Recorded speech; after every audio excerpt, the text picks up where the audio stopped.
bakit itong sampalokan na stone breaker plant ay napakaganda sa ating kidney. May mga alam niyo ang ating taong mayroong problema sa kidney, napakarami.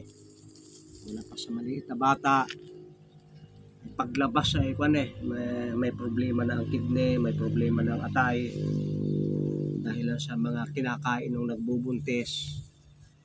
Ay pero ang natin ngayon ay sa mga pag-aaral, kaya pala ito mahusay.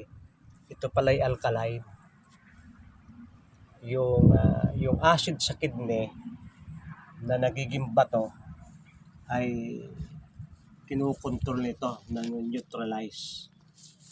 Ay yun lang, magpatanggal ka ng bato sa kidney ay napakalaking gastos. Masakit na pagka hindi pa natatanggal, magastos pa. Ay ito pala ay alkaline na halaman. Ibig sabihin ay napakahusay nito na hindi maging acidic ang ating kidney at hindi ma-damage ang ating atay. Kaya pala ito ay bukod pa dun sa alkaline, may epekto na pampalakas ng ihi. At alam natin na kapag nilinis yung kidney, nilinis yung dugo, ay pupunta sa ihi yon, yung toxin. Kaya pag nakailang ihi, ay di mawawala yung acid. Safe siyang gamitin hanggang 3 months. Ibig sabihin ay paglampas sa 3 months ay ihihinto na. At saka na uli. Ayun na sa loob ng 3 months ay napakagandang epekto sa mga taong may gout, mga taong mayroong rayuma, at sa mga taong may mga sakit sa tiyan. Ang tiyan ay maraming sakit gawa ng mga bacteria at viruses. Kasi ito nakakapatay ng maraming klaseng virus at bacteria.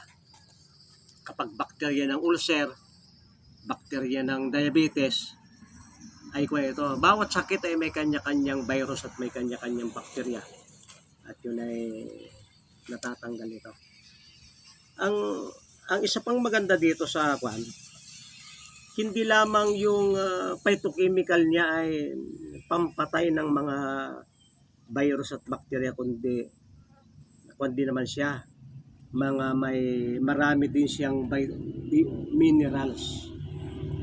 Ang isa kong natatandaan, mayroon siyang zinc, may potassium siya, may magnesium, may phosphorus at iba't iba pa, na yun ang sumasama sa ibang phytochemicals, ilan sa ilang phytochemicals na nagiging dahilan kaya siya ay mapisa. Kasi pag tayo iinom at wala namang nutrients na ibibigay, ay medyo mahirap din. Ito ay balance. Ito ay may taglay na lunas at may taglay na sustansya. Yun ang maganda dito sa sampasampalukan.